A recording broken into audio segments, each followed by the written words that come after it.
जय श्री राम। नमो नारायण। हर हर महादेव। पुरुषोत्तम मास का महात्म्य अध्याय चौथा।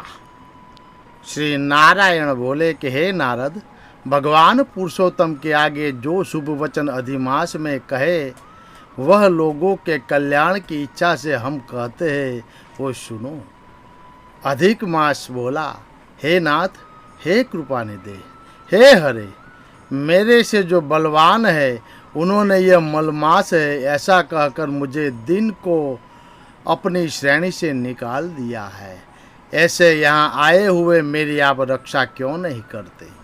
अपने स्वामी देवता वाले मासादि को द्वारा शुभ कर्म के वर्जित मुझ स्वामी रहित को देखते ही आपकी दयालुता कहाँ चली गई और आज यहाँ कठोरता कैसे आ गई?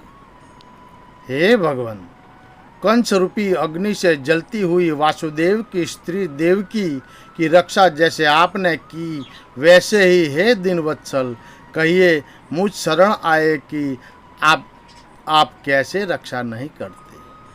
पहले द्रुपद राजा की कन्या द्रौपदी की दुशासन के दुख से जैसे आपने रक्षा की वैसे हे दीन दयाला कहिए मुझ शरण आए कि आज कैसे रक्षा नहीं करते?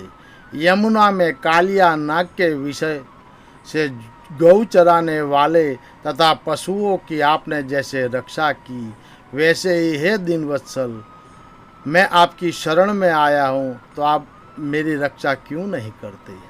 पशु और पंखियों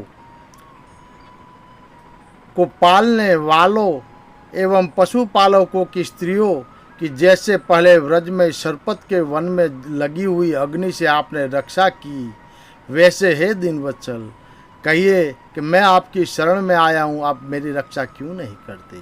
मगध देश के राजा जरासंध के बंधन से राजाओं की जैसे रक्षा की वैसे हे दीनवत्सल आप मेरी रक्षा क्यों नहीं करते? ऐसी अनेक बातें अधिक मास ने श्री नारायण को बताई। श्री नारायण बोले, इस प्रकार भगवान को कह स्वामी रहित मलमास आंसू बहाता मुख लिए जगतपति के सामने चुपचाप खड़ा था।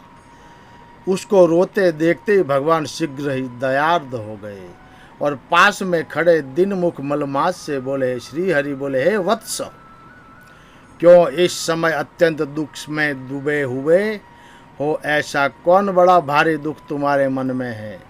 दुख में डूबते हुए तुझको हम बचाएंगे, तुम शोक मत करो। मेरी शरण में आया फिर शोक करने के योग्य नहीं रहता है। यहाँ आकर महादुखी नीच भी शोक नहीं करता, किस लिए तुम यहाँ आकर शोक में डूबे हुए हो?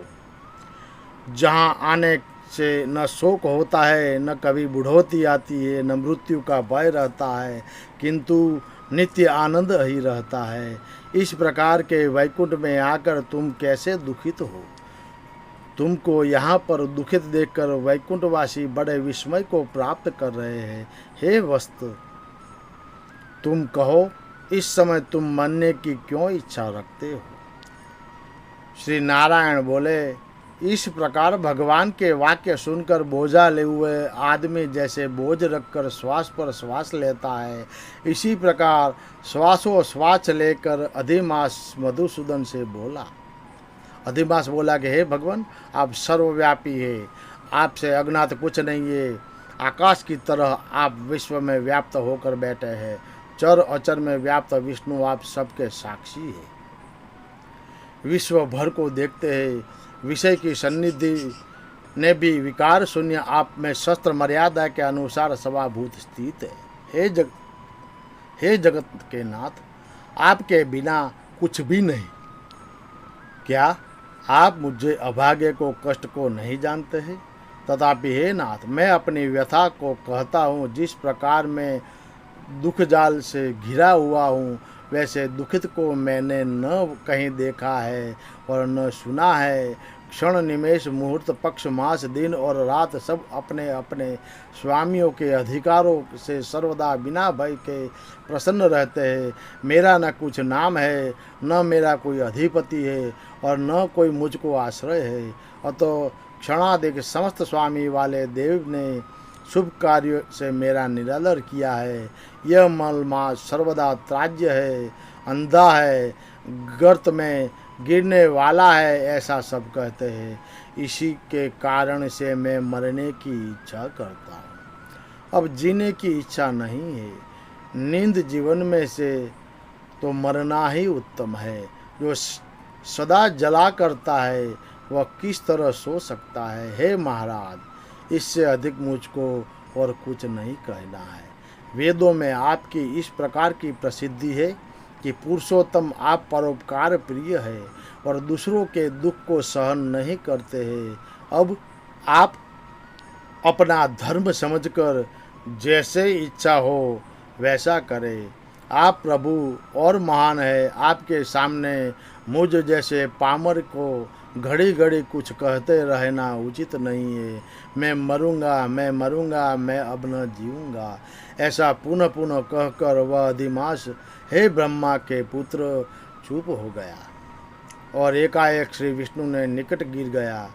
तब इस प्रकार गिरते हुए मलमास को देख भगवान की सभा के लोग बड़े विस्मय को प्राप्त हुए। श्री नारायण बोले कि इस प्रकार कहकर चुप हुए अधिमास के प्रति बहुत कृपा भार से अवसन्न हुए श्री कृष्ण मेघ के समान गंभीर वाणी से चंद्रमा की किरणों की तरह उसे शांत करते हुए बोले। सुत जी बोले कि हे विप्रो, वेद रूप रुद्धि के अश्वेत नारायण का पापों का समूह रूप समुद्र को शोषण करने वाला बड़वानल अग्नि के समान वचन सुनकर प्रसन्न हुए नारद मुनि पुनः आदि पुरुष के वचनों को सुनने की इच्छा रक्षा से बोले। इति श्री बृहन्नारदीय पुराणे पुरुषोत्तम महात्म्य में चतुर्थोध्याय संपूर्ण। जय श्री राम। नमो नारायण। हर हर महादेव।